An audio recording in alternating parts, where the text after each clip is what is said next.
attention to those. As well as there's an evaluation on the table. If you could just fill this out, just leave them on your table and I can collect them at the end of the night. If you have any questions, let me know. Also, we're going to record this to present, to post on the GSG website for those that are not able to come. So you can tell your friends if you weren't able to come, they'll still have the opportunity to see this on the website. All right. Any questions? Yes. Were the previous workshops posted on the website as well? No. The ones last semester I didn't even think about doing video recording, and then the last one I did, I recorded it and actually deleted the video. So I learned my lesson. I'm going to have someone else do that for me. But from now on, they'll be on the website. But the PowerPoint presentations from the other workshops are online. All right. Without further ado, let me introduce presenters. We have two great presenters.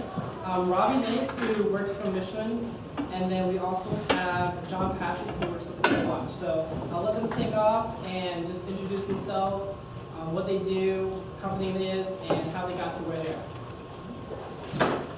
I'm John Patrick. Thanks for having me. Drove in from Atlanta this morning, and I've been doing interviews over at the Career Center, and been really looking forward to this event. So I work with a company called AirWatch, a software development company in the mobility space in Atlanta. Pretty exciting place, the fastest growing company in Atlanta right now. We're hiring 800 people for our Atlanta location we just announced this year. So going through a lot of growth. I've only been with the company for about a year though. I manage our campus recruiting effort. Before AirWatch, I was with a company called Newell Rubbermaid, which is a big consumer products company that owns Rubbermaid, Sharpie, and Goody, and a lot of different products that you might have in your home or maybe even in your backpack. Prior to that, I was with CNN, the news channel, for about 7 years, where I did a lot of different things. I did voiceovers for commercials, which they were still played like this past election. Still my voice on some of the CNN commercials.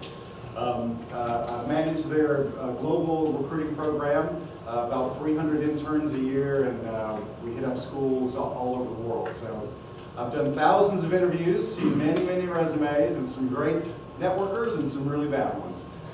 So it's been an interesting ride to get to where I'm at right now. So, and I've worked in a lot of different industries. So if we have people with different backgrounds, curious about those types of things, I'm looking forward to the discussion.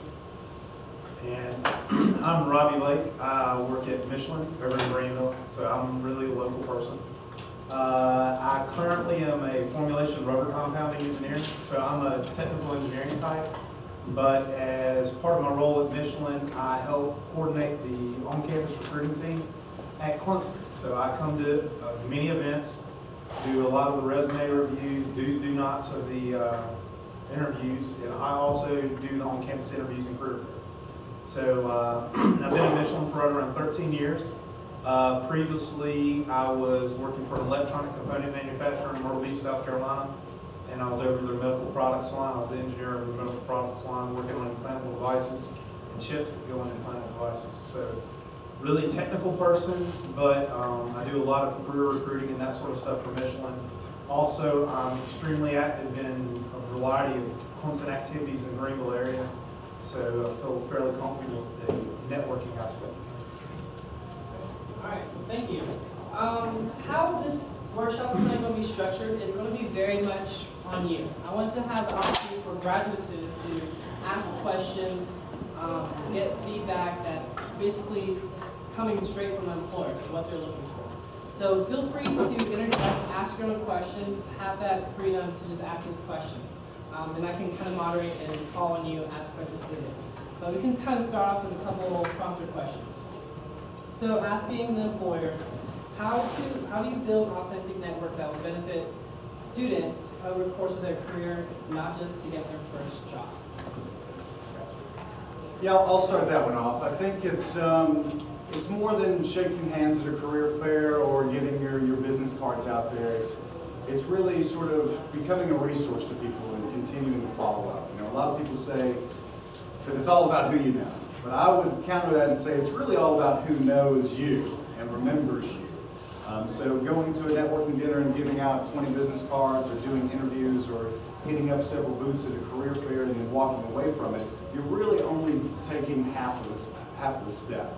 It really goes through with the follow-through. There's a term in a book that's called net weaving, and it's really all about how you try to give up your talents as a service to folks without necessarily expecting that instant reward.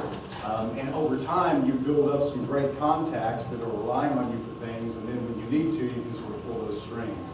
The idea being that you don't put $10 in a bank account and expect to go back the next day and withdraw 100. But a lot of small deposits over time really can build a super strong network. So expecting that instant payoff and sort of haphazardly networking, I think is probably a common mistake that a lot of students make.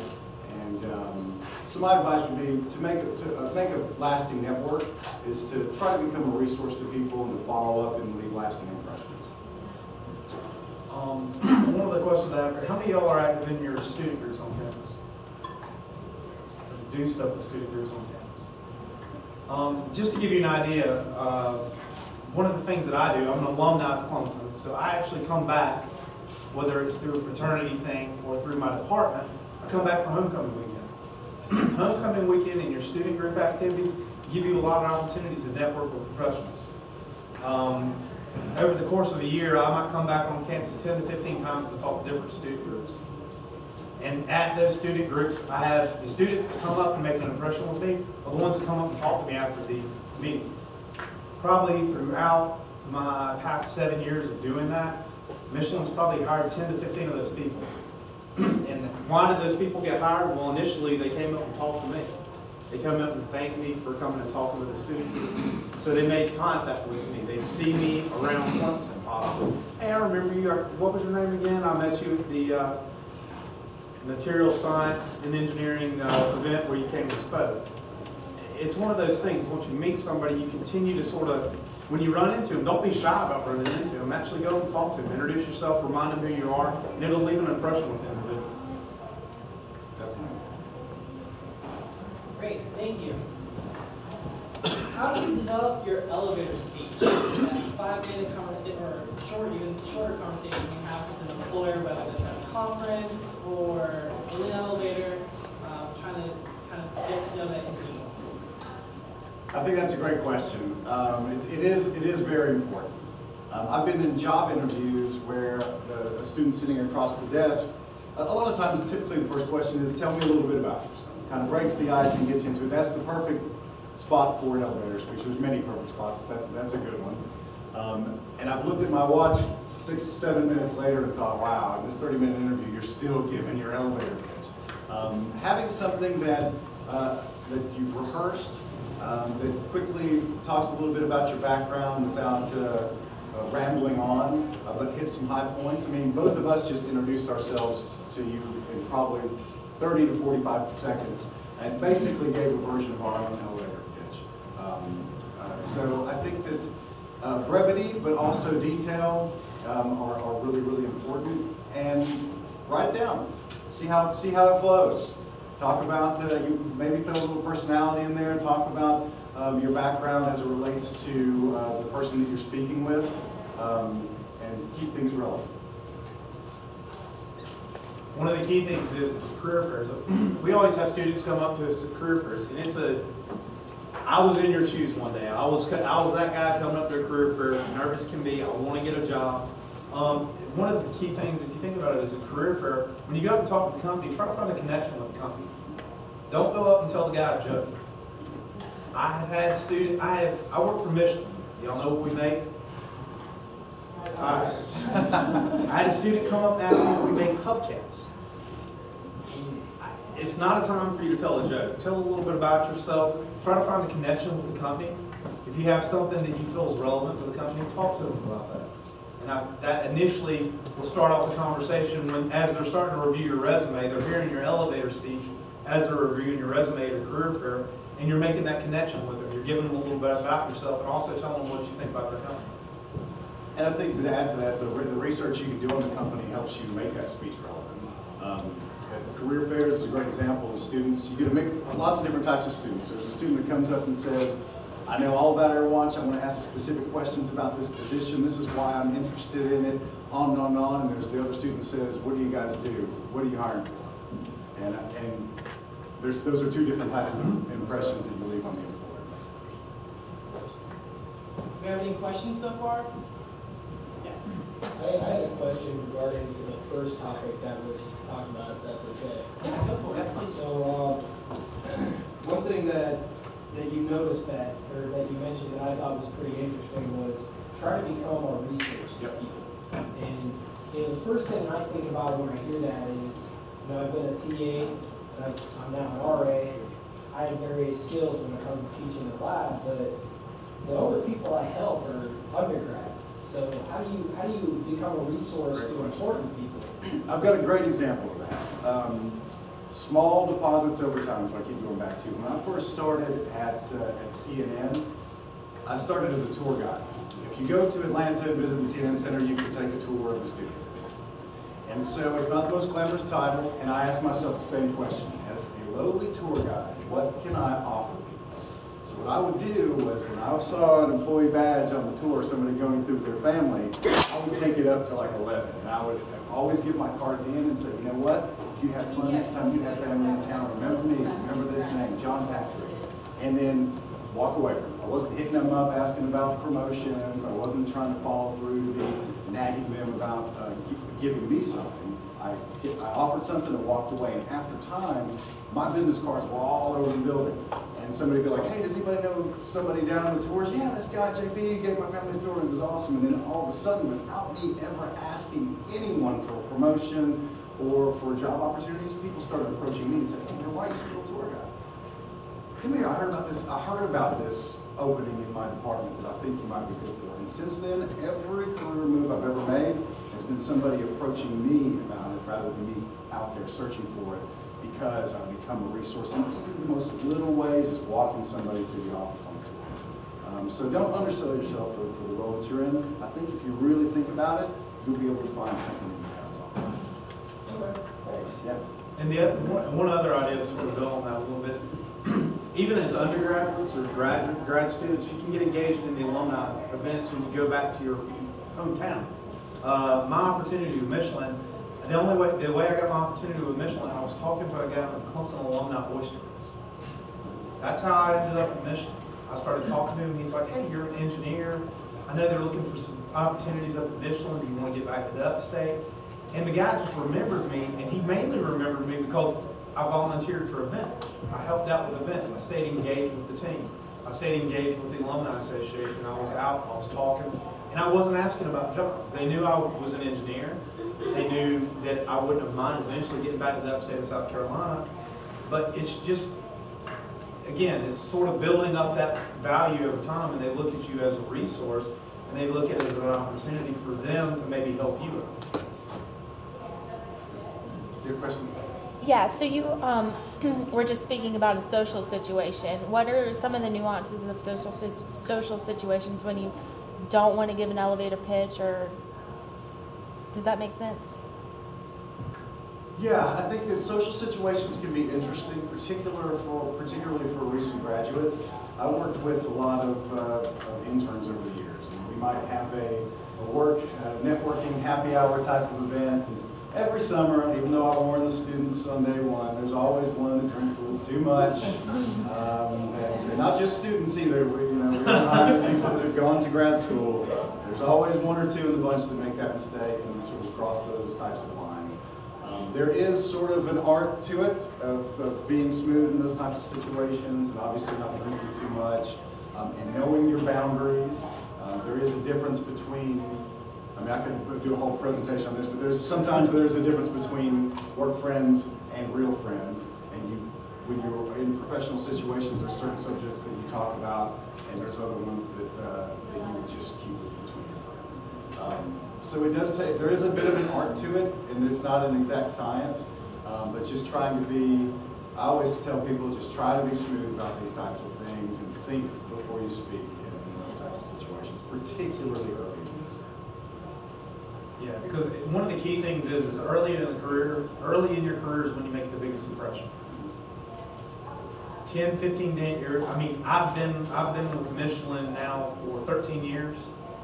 There is a guy who is now VP of he's VP of hiring, basically VP of human resources. So he's in Michelin's world. He's like in the top 8 of the company, and he still remembers a mixing trial that I did my 3rd week with the company, and harasses me about it because he was plant manager at the plant at the time. It's a Clemson grad that has known me through professional networking stuff and met me when I did my interview, but he's a Clemson grad, and he still tells the story of me just covered in, it's really, I mean, if you think it's carbon black, so I was basically covered in soot. And he specifically remembers me because of that. That was 13 years ago in my career, and it was a 30-second incident where he saw me like that, and he still remembers that. Yeah, those embarrassing moments really tend to stick with you. And you could do, I think that in networking, perception really it can be reality in some people's eyes. And you could be working your tail off, always hitting the deadlines, really being productive. But the one day that your desk is messy and the CEO walks by, that perception can instantly become that person's reality.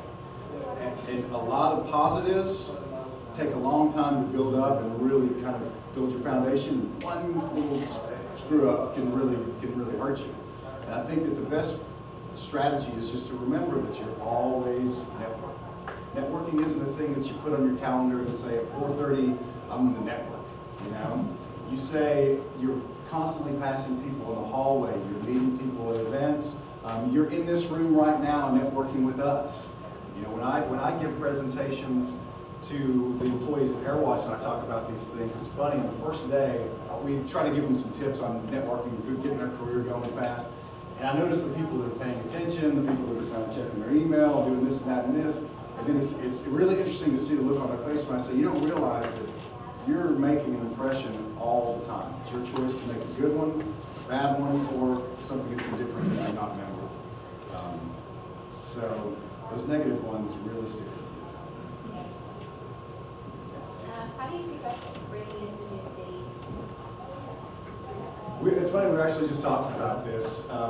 Some of these different alumni organizations are a great way. I can say, in my experience in Atlanta, and he was just talking about it, he'll probably tell you more about it, there's a big alumni group from Clemson. I went to Tennessee. There's a big alumni group. They do events for every game. There's lots of different things going on around the city. You don't necessarily have to be from Atlanta, for example, to find people with common interests and backgrounds. Could those be things you can do after you move there? Is there anything you can do before you have been looking to move to another city? Is there anything you can do in that? I think so, for sure. I actually had an interesting scenario that came up a few weeks ago that's never happened to me before. A lot of recruiters are really heavily focusing on LinkedIn right now. I know some recruiters at different companies that, regardless of who applies to their position or not, they go to LinkedIn to sort of search these things out. I had a recent grad from Tennessee where I went that's getting into the same field that I'm getting into. And she sent me a quick message, and it wasn't like creepy or anything, but it was done very smooth, very professionally. Hey, I'm getting into this industry. I saw this is what you were doing. You're an alumni. Would you mind having coffee with me sometime so I can pick your brain? And because it was done very professionally, not like too pushy, I thought, you know what? I would really like to help this person out. And I actually saw her at a booth at the Clemson Career Fair a couple weeks ago. And it's like, whoa, this is kind of cool, you know? This is somebody I've never met before, but she used a professional network like LinkedIn. She communicated in a good way, and I helped her out. So there's a lot of online resources as well, I guess. And there's actually there's some resources here available for you in Clemson. There's on the alumni website, there's I think the Ask a Tiger network is still up. I think it's called something else, but it used to be called Ask a Tiger. I don't know when I originally signed up on it, when I originally got on it, it was called Ask a Tiger. And over the years, I've actually had people that have been displaced or laid off from a job that have been like, hey, can you give me some professional advice on this? I'm in a similar background to you. I would like to get in a similar industry as you. So there's actually stuff here at Clemson that you can do for that through the alumni. I think it might be on the Alumni Center website possibly. yeah. And even after you get into the city, it's interesting. My wife sort of jokes about it now, and with me being from this area and Clemson alumni, they have the Young Alumni Association, and then they have the Alumni Association stuff. I probably get 8 to 10 emails a week about stuff that's going on, stuff that people are doing. So there's always, they always say there's something special here at Clemson. I don't know how many of y'all feel that way. There's a reason I come back to these student events, because I enjoy coming back to them. But the Clemson network is a very, very, very strong network of people. I am slightly biased about hiring Clemson grads. And aside from alumni organizations, there are any sort of student-run organization. Typically, there are very similar chapters at different schools. And a little bit of research to find out who the contact person is for the chapter of Women in Engineering, to find out who that person is at, say, Georgia Tech, if you want to go to Atlanta and say, hey, I'm Clemson Students in a group, any advice you can give me, as long as it's done in a professional manner. There's a lot of dots that are easily connected. You mentioned LinkedIn, and I was curious if you have any recommendations. Say you go to a conference and meet someone that could benefit you from networking with, and you connect with them on LinkedIn, but they are not in the same city as you, and you aren't really looking for a job immediately, but maybe long term down the road. How would you recommend, I guess, kind of keeping that connection alive without really being, with your? Yeah, I think it's also it's the follow up. And how you do it. I've had one person that I met at a career fair a few years ago. Wasn't really looking for anything in the industry that I was recruiting for, but I connected with him on LinkedIn. And every now and again, he'll send me a quick message that says something like, some of the things that you talked about in that panel were interesting, and this thing happened to me today that made me think of that. I just wanted to thank you again. I'm like, oh, that's kind of cool. I made a lasting impression on this guy. He's not hounding me for jobs or being annoying or anything like that, but every few months, not every week, day, every few months, he follows up and has a quick "how's it going" message. Heard about something exciting going on for the company. Congrats, those sorts of things. Just to sort of keep that relationship alive. Otherwise, I may have accepted his connection on LinkedIn, and then 2 or 3 years later, if he needed something and he reached out to me, I'd be like, "Who is that guy?" Yeah, because I accept all people on LinkedIn, as most recruiters probably do. But I think that. It's a great tool right now. I think it's only become normal. Normally, the work environment or the classes would impose kind of subject or stuff we talk about, and you go shadow some other subject. How actually you can overcome this limitation? For example, remember there was a movie talking about a company that was almost getting bankrupt, and suddenly people did not know. Even their friends' wives, or when you stay, or anything, that the relationship was very, very superficial, but they see each other every day. So how do you kind of advise to overcome the limitations that the workspace will impose to the connection between people? I think just keeping it professional and understanding what your relationship is with your coworkers, with your classmates, and how different it is with your real friends. Something I sort of touched on a minute ago. I had one of my early managers gave me some interesting, kind of funny advice. He said, well, the difference between work friends and real friends are if you got put in jail, who are you going to call to bail you out? You're not going to call the guy that sits in the cube next to you. You're going to call one of your real friends that you trust with that type of thing. There's a really good book that I would recommend. It's called They Don't Teach Corporate in College. And it's really written from the perspective of a young woman, recent grad, that went through a very similar situation to that, and overstepped a couple boundaries or expected to get different types of relationships. She's a very outgoing person. Her workplace, she considered everybody to be friends, and then office politics kind of comes into every office environment in some form or another. And it really kind of threw her for a loop, so it inspired her to write this book. It's a really interesting read that really touches on all these things. And I agree 100% with them on that. Is you have to have a separation between work and your work life and your social, your non-professional life and your professional life need to stay. It's fine to have friends at work. I got a lot of great friends that I play golf with at work. I go out and do a ton of things at work. If I'm going to go on a vacation for 2 to 3 weeks, it's not going to be with somebody at work. It's gonna be right. I'm one of those. When I check out for vacation, I go down to the Virgin Islands every year on vacation for 2 solid weeks. My phone is off. I do not answer. I do not respond. I was actually at a bar during happy hour on the island, sitting there. Mind you, I'm down in St. John in the U.S. Virgin Islands. I'm sitting there with a Clemson baseball cap on, t-shirt on, my swim trunks on, drinking a beer, and out of nowhere, I look over my shoulder, and there's this dude rolling in with a Michelin hat. And it's just not any Michelin hat. It's like a Michelin hat of like, yep, he works there, and I know he works there. So you're like, how do I handle this? I've been on the beach all day. He's going to see the Clemson and be like, hey, are you from somewhere around there? And I'm going to be like, yeah, I work with you, dude. You just, or he works with Michelin. And oddly enough, it's like I come back from my 2-week vacation and I'm in a meeting, and it's a meeting where we network with all the plants and we have a discussion with all the plants about current projects, capital projects. The guy that was leading the capital projects at our Spartanburg plant was like, hey, I heard you ran into Joe Schmo and you were hanging out at the bar, sitting there sucking down some beer, and you sit there, you just never know who's watching. I mean, that's the other thing is I try to, non-professional and professional, I try to keep those separate. I have friends over that I work with all the time. If I have a cookout at my house or something, there's going to be a good mix of my work friends and my friends from outside of work. And I mean, even if you think about it, cookouts and stuff like that, where you meet new people all the time. Don't be shy when you meet new people. Go out of your way to meet new people. Oddly enough, y'all might not believe this, when I graduated high school, you couldn't have paid me money to sit up here and talk. Ever. I would never have gotten up. I'd have sat in the back row and kept my mouth shut the whole time, saying, yep, I'm getting credit for being here, and I'm not saying anything. Now, I look forward to opportunities like that.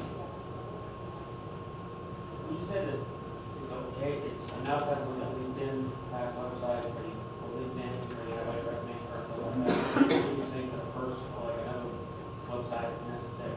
That's a great question. And for me, working in several different industries, I'd say it's very unique to the type of position that you're going for. For example, when I was with CNN, if I'm recruiting a journalist, pretty much everybody has their own website that has writing samples, video editing samples, artists and graphic designers. It's nice to have a link to their portfolio because your resume can't really tell somebody how good of a painter you are.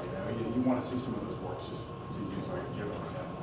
I will say this though, if I see a link to a website on a resume and I click it, whatever's on the other end of that link becomes your resume. So you better make sure that it works well, that it looks sharp, that it really showcases exactly what you want it to showcase. If it's put together horribly, if it's got glamour shots on it, if it's something that might be embarrassing, then I tend to shy away from the candidate. At least I did when I was with CNN. In the engineering field, which is typically what we recruit for at AirWatch now, you see it less and less unless it's somebody that's doing graphic design or a user interface or something like that, and they want to show some samples of projects that they've worked on. I think it's great for that, but I wouldn't say it's absolutely necessary. Or would you put your LinkedIn website? Yeah, most of it. Because it's again, thinking about the LinkedIn thing, it's something very easy to do.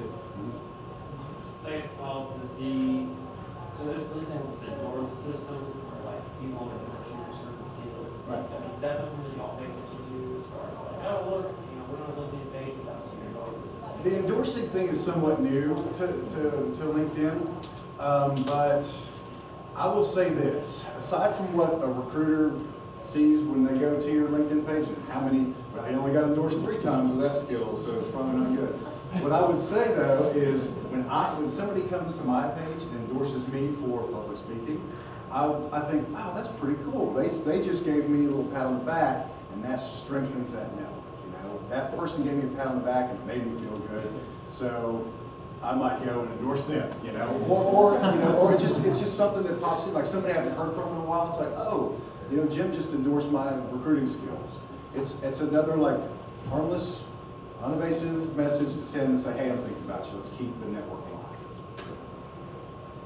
So I have a question that doesn't really pertain to exactly this specific topic, but one time I was at a career fair, and I was speaking with a guy at a company that I really wanted to work with, and I was kind of excited about the fact that I had experience in 3 different fields, but he took that as a way that I never did. I just didn't expect it. So I came out and I said, well, you know, it's a little bit strange, but I have a little bit of work in geology, on the paper published soon, done some work with materials, on the paper there, and then now I work in tissue engineering, and on the paper there soon. And the first thing he said was, well, why would that be an asset to you? That just shows me that you have no idea where you're going. And when I heard that, I was like, whoa. Like, I didn't even know what to say to that. That completely, like, I literally was kind of speechless. So where I'm going with that is, you know, the way I market that is, you know, you don't always necessarily get the internship that you want. You don't necessarily get exactly what you want, but I marketed it as, you know, I got this opportunity and I killed it. You know, look, this is what I have to show for that. Is that the way you all would see that, or no? I would tend to agree with that to a certain extent. I think that it depends on the job that you're going for and the company. It all comes with the research. If I'm at a career fair and I'm looking for a very specific technical skill set, and somebody comes up with several internships in line with that, and somebody has things across the board, I may tend to lean more towards that. Those are that's not always the case. I tend, as a recruiter, to respect people that have gotten a wide breadth of information, experiences, because at the end of the day, especially with AirWatch, we're in an industry that evolves so fast in mobile technology, you know. The phone I got 2 years ago is a piece of junk now, you know. That's right. So people that are quick learners, that love to do experiences and love to learn, that's what I'm looking for. And on a similar level, for us is, it might not be a consistent, so you have 3 different areas that you focused in, but you can focus on what value do all 3 of those have. Well, it focuses on your technical writing skills. It focuses, you can use it to sell, you can combine it and use it to sell itself. So look at what's the plus out of all 3 of them. How can you combine it and make 3 into a big? Instead of having 3 small things, you can take the best out of all 3 and say, well, my technical writing skills are superior. Here's 3 papers I've published. Take it and leverage it for you. When you're trying to decide what the best bullets are, the best cheat sheet is a job description.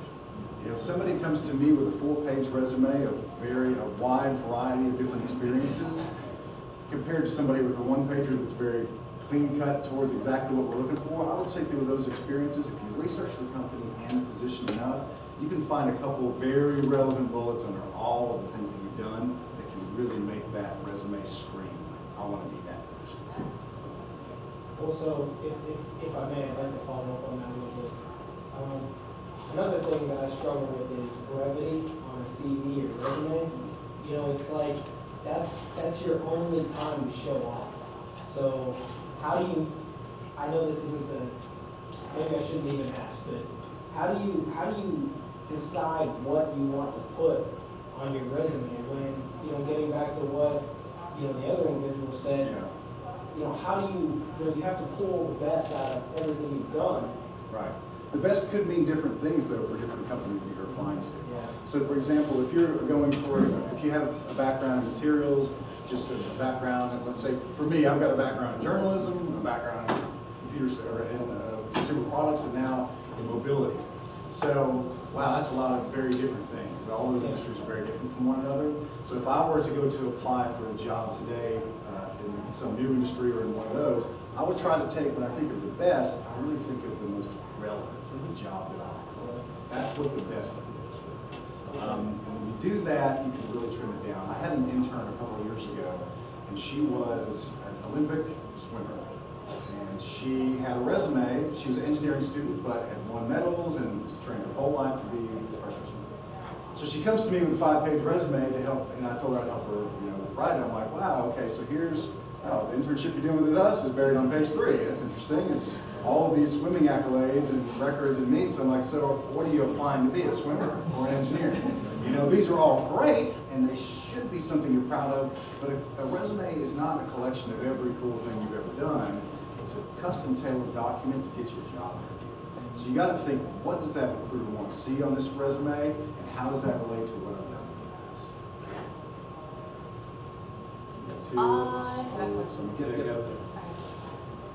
What about the international students who are on the job market? Because we are like, most of the graduate students in the United States are international, at least I guess that there are much more international students than Americans.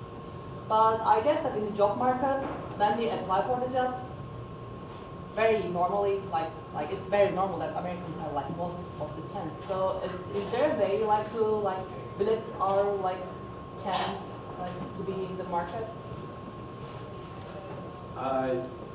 Just a comment on that. I mean, I work for an international company. I mean, we have locations all over the world. One of the things we struggle with is how to deal with that sometimes in a career curve. One of the things that we help, and we've helped students in the past, we've had students that come up that are interested, that are French, that are interested in going back to France and working. Do a lot of research on the company, and a lot of companies unfortunately don't offer sponsorships now. The way the market is and the way the economy is currently in North America, there's not a need to necessarily do the sponsorships, but you can do research on the company and find those worldwide, find those global companies, and it can help. I'm not talking about like sponsorships, in fact. I'm just talking about like after finishing our PhD, applying for the jobs. Like with a PhD degree in hand, how to apply for a job, like to be like a good candidate, what to do, because it's a kind of like hard to have someone as an employee who doesn't have a work permission. And I'm sure that like companies are facing a lot of troubles like on like having their work permission, like visa. There's a lot of cost associated with it as well. Yeah.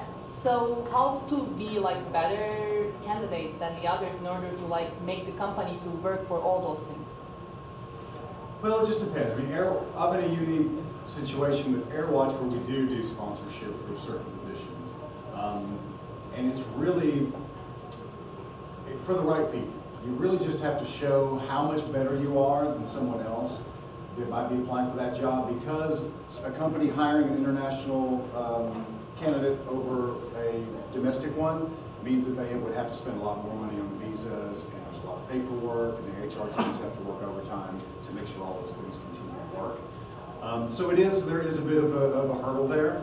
But I think to follow up on what he said, it's really just the research and learning what companies are willing to do it, and which ones have sort of this bend but don't break policy, and which ones will not.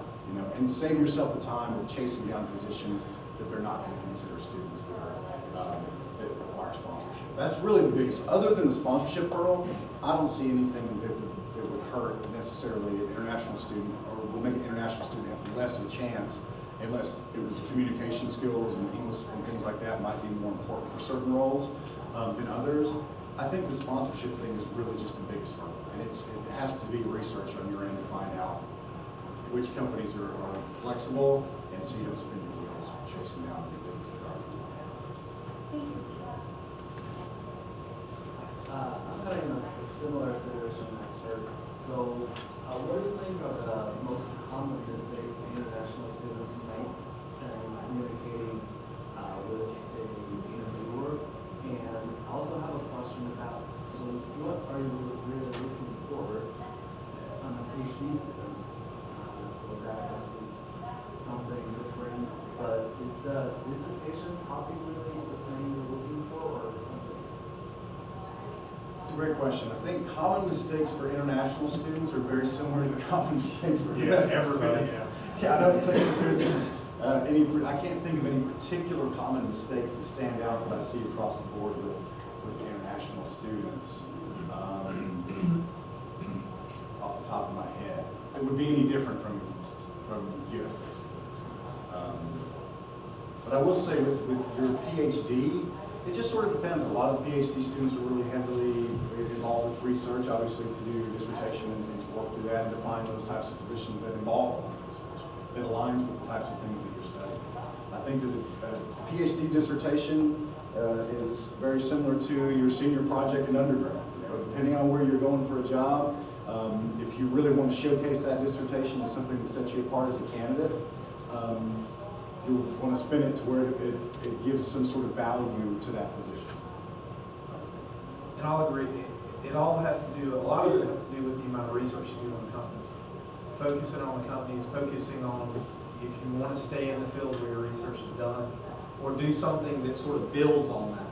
Because you can use your bachelor's, every degree that you have and every experience in life, you're going to have building blocks. So you want to keep continuing to build up a solid base where you can get to where you want to be in the future.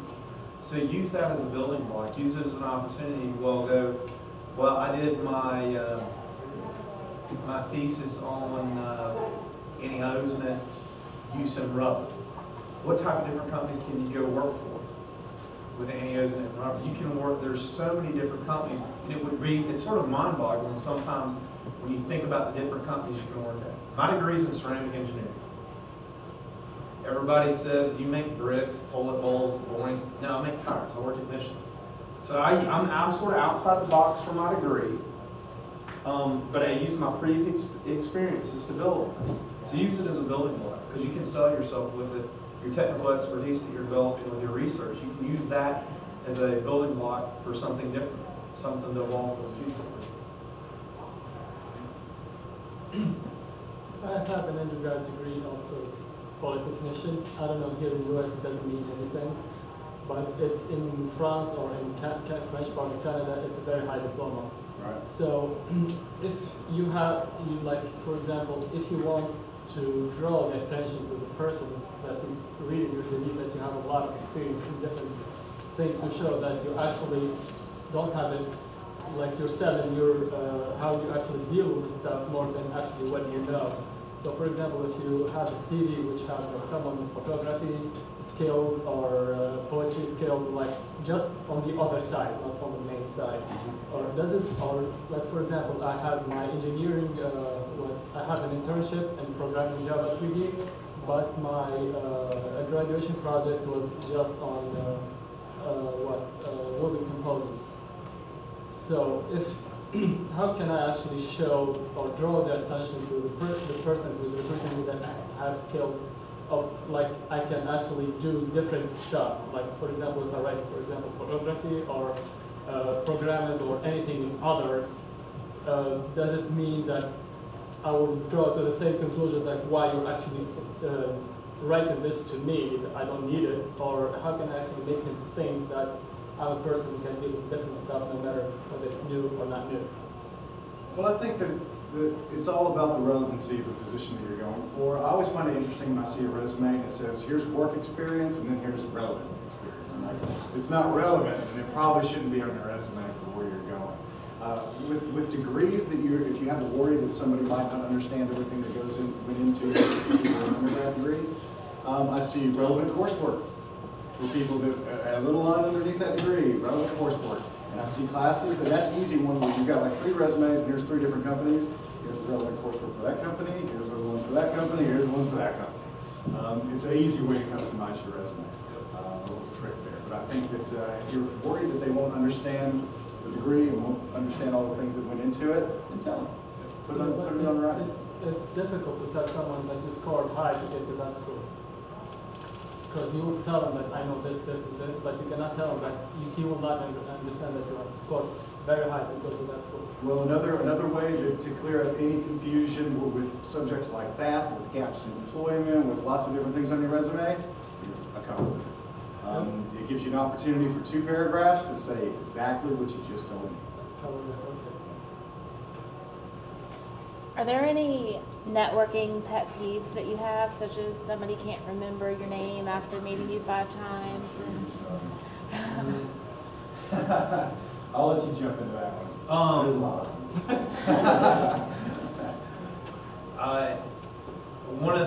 One of the entertaining ones is I had a student.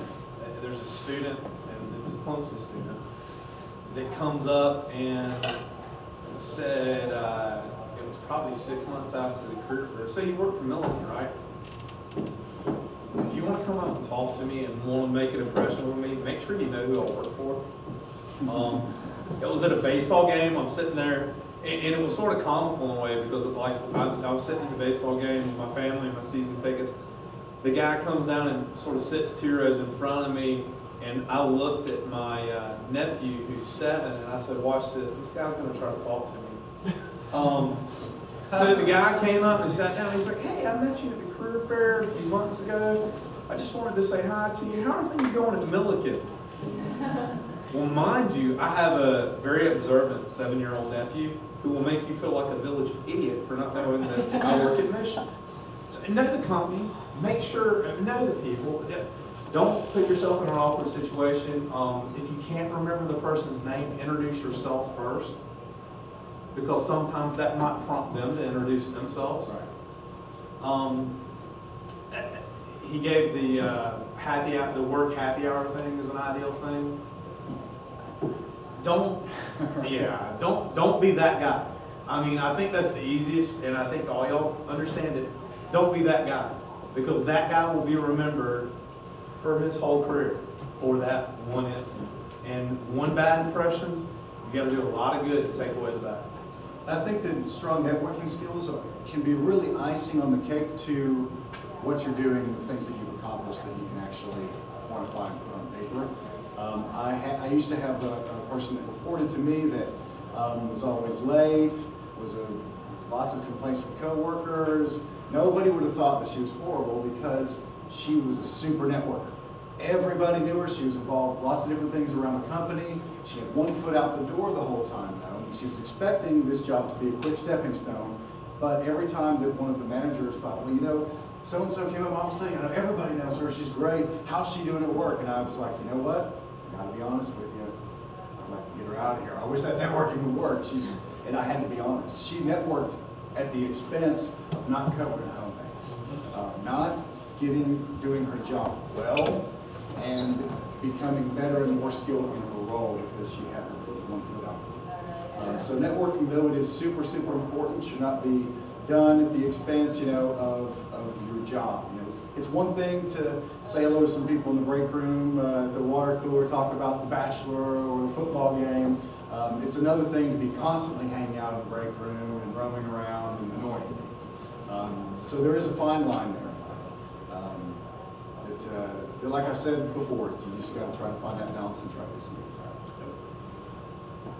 I have a couple more questions. You talked about kind of remembering when you're talking to a person. So for me, I personally like to write a lot of notes down after talking to a person that worked with me. Otherwise, I'll forget it later. But I'm always unsure if it's proper, I suppose, to, as you're talking to the person, jotting anything down, or is that kind of too awkward and kind of just have to expect? I think it's unique to the situation. A friend of mine taught me a little trick where as soon as he grabbed a business card, he's thinking in his head what to write, and as soon as the interaction is done, he turns around and writes on the back of their car a quick little bullet, couple little notes of things that will jog his memory about this person. In a job interview, you know, it's interesting to see people that are taking notes because they show that they're engaged, that they're listening to what you're saying. But if I was at a happy hour talking to an intern, they broke out a notebook and started jotting down what I said, I'd probably feel a little weird. I'd probably stop talking to them. And sort of to build on what he said, I just did interviews on campus last Tuesday. I did 8 interviews on campus. There's 3 of the 8 students that I interviewed that day on campus. I can say this, I didn't know these interviews. 3 of the 8 students that I interviewed on campus that I'm inviting back, I noticed how engaged they were in the conversation. When I was talking about important things that are important to me about Michelin, I saw them writing it down. So it's not a bad thing in an interview situation. In a social situation, sometimes it can be a little awkward. It's the easy thing. My wife harasses me every once in a while. Like I'll get done talking to somebody, and I'll finish up talking to somebody, and I'll do a quick little, I've got like a notepad in my iPhone, and I'll sit there and put a few bullets down maybe if it's something important. if I'm trying to find out something for work or trying to network with somebody. After I finish talking to the person, you sort of keep filing the whole time. You'll remember the important things and put it in your, I mean, I have notes in my, if you go through and look at my contacts in my iPhone, there's people that I've networked with or people that I've met that you'll see their name possibly in my iPhone, maybe not a phone number, maybe not an email, but I'll have their name in there and I'll have some highlights, maybe the company they work with and stuff like that. I mean, to take advantage of the technology that y'all have. I mean, when I was a student at Clemson, I did not have a cell phone. Cell phones were these huge, big bags with the battery. I mean, it was like this. That's what a cell phone was like. So take advantage of your technology. But don't, the one thing I can say about technology, don't become so engrossed with it that it's like a, I mean, it's like a lifeline. The thing I can commend y'all on tonight, I haven't seen a single one of you get on your phones yet. I was expecting it to. Yeah, to be honest with you, when I talk to student groups, I love students being engaged. I love y'all taking notes and paying attention like that. But if I see somebody texting, I'm like, yep, they're just sort of just making their time. But I mean, y'all have been a real good student group for that. Because realize everybody's always watching. Especially in a situation like this where we're taking our time out of our day to come talk. We're observant people. Our companies pay us to be observant sometimes. Exactly. A couple more questions, got one there. There are some jobs that state that maybe the sophomores can apply. I'm a graduate student, so is it okay to think that graduate students have more skills than sophomores? Or I can? Like an internship or Yeah. a part-time job? I mean, it depends. I mean, I think that probably one of the reasons they would shoot for an undergrad that's very early in their career is because the job may not require a huge skill set. It may be more of a sort of learning opportunity that might, I mean, if I put that on job description, it'd probably be like, I would think that this role might be need somebody that has a graduate degree or is going to that. And if somebody applied, I might be worried, or maybe it's like a new manager, we want somebody they can work with for the first time rather than having somebody come in with a graduate degree to try and shake the place up. I don't know. I mean, it'd be very unique to the job. I would trust the job descriptions though. If they put it in paper, they need it, usually. Or print it. You have one, he's been waiting for a few minutes. Yeah, I had a question. You mentioned about cover letters. So I was asking, how is it different? Like, how to differentiate it from the resume and what sort of information to put in the cover letter so that it is relevant to the job? I think it's unique from industry to industry. When I was at CNN journalist cover letter, it's like, you know, there were bullets flying past me. I jumped I was in the war zone. I knew I wanted to be a reporter. The hurricane was coming. And it was like, wow, it's like, this is your first writing sample. That is, I'm not reading your article. The first time I see your communication style is right there. I look for some personality. I look for some storytelling. I look for very specific things around that. Airwatch. It was recruiting for computer science, you know, the software engineers. It's very different. I wouldn't necessarily expect that type of a cover letter. So it can be used for a couple different things. I used to always say that the cover letter, if it's engaging enough, can get your resume read. If it's good enough, can get you the interview. And if the interview is good enough, it can get you the job. They sort of can lead to each other in those types of things. But a cover letter that is just a 2-paragraph version of everything on your resume is a wasted opportunity to really do something. I would say that no matter what the industry is. If I read a cover letter and it says, I got a job as a tour guide at CNN, and from there I went to this, and then I was at Norway, and now I'm in Airwatch. Please see my resume on the next page. I'm like, well, why would I want to look at it then? You already told me. And the other thing is Taylor, do a little bit of research on the company. You can find something usually engaging that is sometimes outside the box. Like for the example you had up there, it's another way of selling yourself, another way to get us to turn the page. I mean, you're trying to get us to turn the page, so make it interesting, make it engaging. I know she had a question. We'll have the last question. You mentioned business card several times.